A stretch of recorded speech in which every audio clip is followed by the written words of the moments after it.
इसे कहते हैं रस्सी जल गई पर बल नहीं निकले। शेर खान की ज़बानी सारी तफसील सुनकर फाजिल खान दांत पीसते हुए बोला, हमारा ख्याल है पहले वाला सबक उसके लिए काफ़ी नहीं था। सेठ साहब, अभी तो आपने उसकी अकड़ नहीं देखी, वो तो पट्टे पर हाथ ही नहीं धरने दे रहा था। धीरज धीरज शेरे, सब ठीक हो जाएगा। तुझे हमारी आदत का तो पता है ना कि हमें गुस्सा नहीं आता।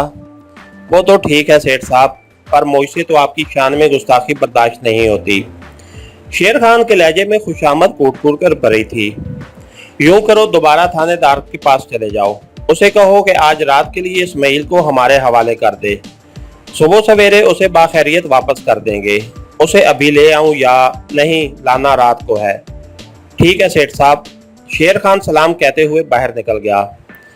उसके जाने के बाद थोड़ी देर तो फाजिल खान किसी सोच में गुम रहा। फिर तपाई पर रखा फोन उठाकर एक नंबर डायल करने लगा। हेलो, हम बोल रहे हैं। कॉल अटेंडेंट होते ही वो बोला, जी सेठ साहब हुक्म करें।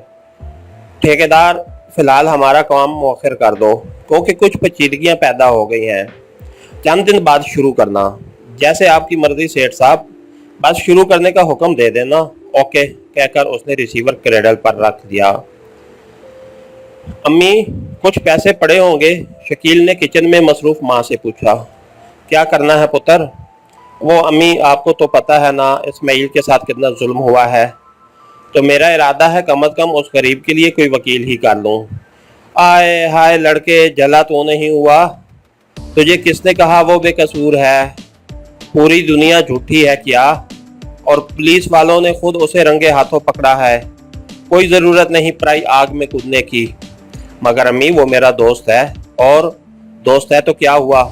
जाओ जेल में हाल चाल पूछ लो। और क्या, तू कोई लैंडलॉर्ड है कि उसके लिए अपनी जेब से रकम खर्च करके वकील पकड़ोगे? यहाँ पर 2 वक्त की दाल रोटी पूरी करना मुश्किल हुआ है और साहबजादे चले हैं पराए झगड़े निपटाने। पराया झगड़ा कहाँ अम्मी? वो मेरा दोस्त है और उसकी बहन को भी तो आपने मेरे लिए मांगा हुआ है। वो मैंने पहले मांगा था मगर उन्होंने टरखा दिया। अब मैं पागल हूँ कि दोबारा उतर कर रुख करूँगी? जिस जालिम ने अपनी बूढ़ी माँ को ना बख्शा, वो किसी और पर कब हाथ रोकेगा?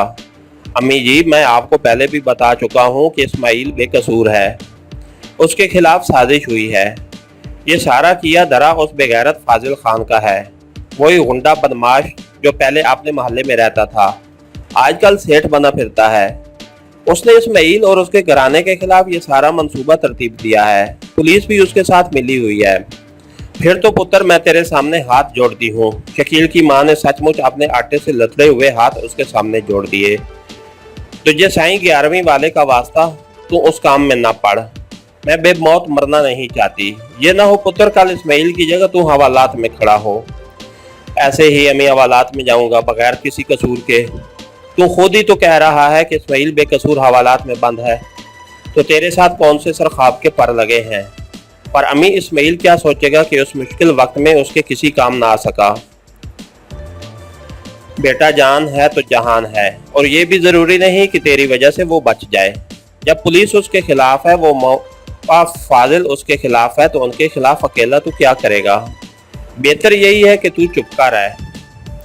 अगर बाद में अल्लाह के फजल से इस्माइल रिहा हो भी जाता है तो बता देना कि तुझे फाजिल ने जान की धमकी दी थी, इसलिए तू उसके लिए कुछ ना कर सका। अम्मी, वो रेहाना भी लापता है। इस्माइल कह रहा था कि मैं उसे ढूंढूं, क्योंकि वो खुद तो तू उसे कहाँ ढूंढेगा? माँ ने उसकी बात पूरी नहीं होने दी थी। कोशिश तो कर सकता हूँ ना। कोशिश करने की कोई ज़रूरत नहीं, समझे? अव्वल तो उसे मिलना नहीं, अगर वो मिल भी गई तो तेरे काबिल कहाँ होगी। अम्मी जान, ऐसा तो ना कहें। आप तो जानती हैं वो बेकसूर है, तो उसके साथ जुल्म हुआ है। हाँ हाँ, मुझे पता है, शकील की माँ चिल्लाई। खबरदार जो दोबारा इस मौजू पर मुझसे बातचीत की, खामखा मुझे गुनहगार किए जा रहा है। जाओ जाकर आराम कर, कल से अपने काम पर जाना। इस तरह छुट्टियाँ करना अच्छा नहीं होता, दिमाग में उल्टी सीधी सोचें घुस जाती हैं।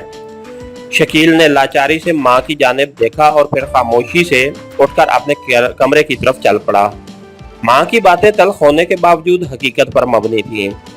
वो इन ठोस बातों को झुठला नहीं सकता था, मगर क्या करता कि रेहाना भी तो उसकी पहली मोहब्बत थी, और पहली मोहब्बत को बुलाना बहुत मुश्किल होता है। इसके साथ ही हमारी आज की एपिसोड का इख्तिताम हुआ। कहानीकार चैनल को सब्सक्राइब कीजिए, लाइक कीजिए और बेल आइकन को प्रेस कर दीजिए ताकि हर आने वाली नई वीडियो आप तक बर वक्त पहुंच सके। शुक्रिया।